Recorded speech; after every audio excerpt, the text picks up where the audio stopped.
Hello everyone. तो आज की क्लास में हम करने जा रहे हैं क्लास 10th का चैप्टर 9 एप्लीकेशन ऑफ ट्रिग्नोमेट्री।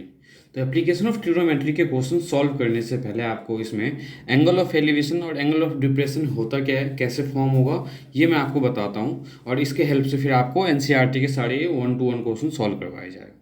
तो सबसे पहले आप समझने की कोशिश करो कि एंगल ऑफ एलिवेशन और एंगल ऑफ डिप्रेशन क्या है। कंसिडर किया हमने कि एक हमारे पास टावर है और इस टावर को कोई ऑब्जर्वर इस पॉइंट से देख रहा है, इस पॉइंट से टावर के टॉप को देख रहा है। तो हम यहाँ पे क्या करेंगे, ट्रायंगल फॉर्म करेंगे और इसे ज्वाइन करेंगे।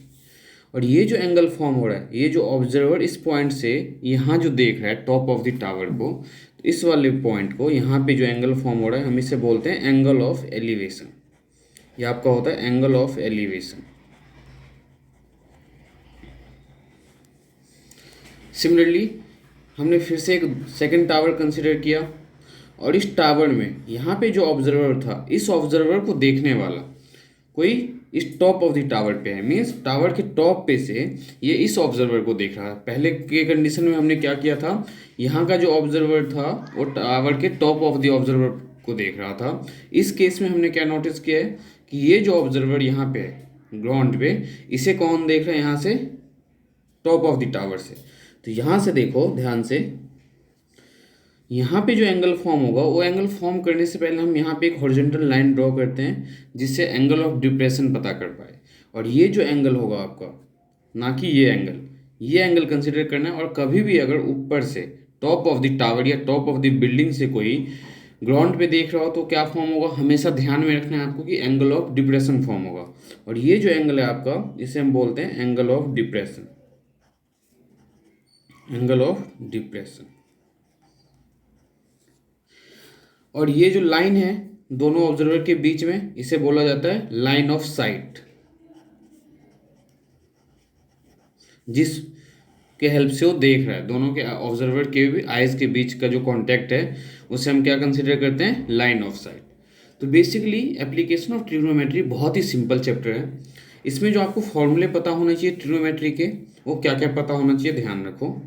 साइन 30 डिग्री,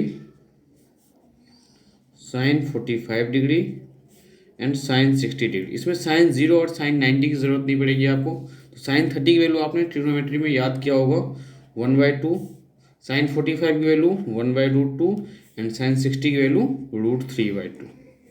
सिमिलरली कॉस भी पता होना चाहिए, तो cos 30 degree, cos 45 degree and cos 60 degree.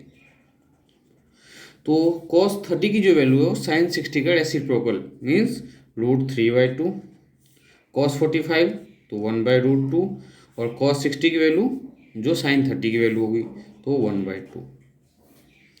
और इसके साथ साथ आपको tan 30 पता होना चाहिए, tan 30 degree, then tan 45 and tan 60 degree.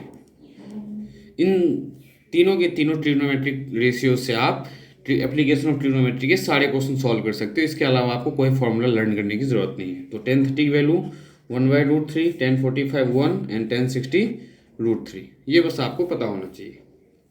तो अब स्टार्ट करते हैं हम एक्सरसाइज 9.1 एनसीईआरटी का क्वेश्चन नंबर फर्स्ट से। तो देखो हमारे पास फर्स्ट क्वेश्चन क्या है।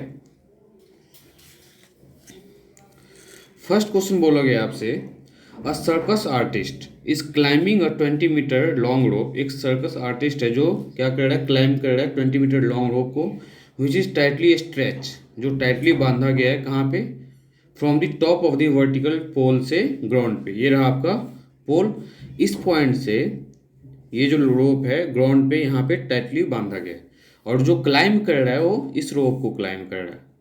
तो अगर आप ध्यान से देखो तो वर्टिकल पोल जो होगा हमेशा क्या फॉर्म करेगा, 90 डिग्री एंगल। अब इस 90 डिग्री एंगल में आपको गिवन क्या क्या है, देखो find the height of the pole, means A B find करना है आपको। If the angle of the rope with the ground, means ground के साथ जब कभी भी एंगल फॉर्म हो तो हम उसे बोलते हैं angle of elevation, made with the rope and is 30 degree. तो एंगल जो ग्राउंड के साथ फॉर्म हो रहा है 30 डिग्री फॉर्म हो रहा है। और जो रोप है, रोप की लेंथ कितनी गिवन है आपके पास, 20 मीटर। ये रहा देखो। अब यहाँ पे आपको बेसिकली ए बी फाइंड करना है। इन्होंने आपसे बोला है कि find the height of the pole. तो height of the pole find करने के दो मेथड हैं। एक तो आप 10 30 यूज़ कर सकते हो, cos 30 यूज़ कर सकते हो, sin 30 यूज़ कर, इनमें से कोई भी ट्रिग्नोमेट्रिक रेशियोज आप यूज़ कर सकते हो। लेकिन हमें थोड़ा स्मार्टनेस यहाँ पे क्या रखना है कि हमें पता है कि हाइपोटेन्यूज का रिलेशन परपेंडिकुलर के साथ भी होता है और हाइपोटेन्यूज का रिलेशन बेस के साथ भी होता है। लेकिन हमें बेस की ज़रूरत नहीं है यहाँ पे, हमें वो क्या पूछ रहा है, हाइट पूछ रहा है। तो हम यहाँ पे क्या यूज़ करेंगे, sin 30 डिग्री। तो सबसे पहले आप लिखो इन ट्राइंगल ए बी सी हम क्या यूज़ करने वाले हैं, साइन थीटा। तो sine theta equals to perpendicular upon में हाइपोटेन्यूज, और साइन थीटा मीन्स थीटा आपका एंगल होगा, तो एंगल क्या गिवन है, 30 डिग्री। तो साइन 30 डिग्री। तो जैसे कि मैंने आपको बताया था कि इन ट्रायंगल ए बी सी में देखो आपको क्या करना है, साइन थीटा परपेंडिकुलर अपॉन में हाइपोटेन्यूज, तो साइन 30 इक्वल्स टू परपेंडिकुलर। तो इस एंगल के लिए जो परपेंडिकुलर होगा वो क्या होगा, ए बी। तो ए बी अपॉन में हाइपोटेन्यूज, तो हाइपोटेन्यूज क्या आपके पास, ए सी। नाउ साइन 30 की वैल्यू आप पुट कर सकते हो यहाँ पे 1/2 इक्वल्स टू ए बी, क्या आपके पास नहीं पता ए बी आपको, तो ए बी को A B as it is रहने दो आप, और ए सी की वैल्यू क्या है 20। नाउ अब आप यहाँ पे क्रॉस मल्टीप्लाई जैसे ही करते हो तो क्या आएगा, 1 इंटू में 20 equals to 2ab, then 20 upon में 2 इक्वल्स टू ए बी। तो यहाँ से ए बी की जो वैल्यू है आपके पास, A B equals to 10 metre. तो हाइट ऑफ द पोल, अब यहाँ पे आपको लास्ट में स्टेटमेंट लिखना होगा कि हाइट ऑफ द पोल, क्योंकि आपसे क्या फाइंड करना था, हाइट ऑफ द पोल। तो height of the pole is 10 metre. इतना सिंपल क्वेश्चन था ये। अब सिमिलरली हम क्वेश्चन नंबर 2 करेंगे एनसीईआरटी का।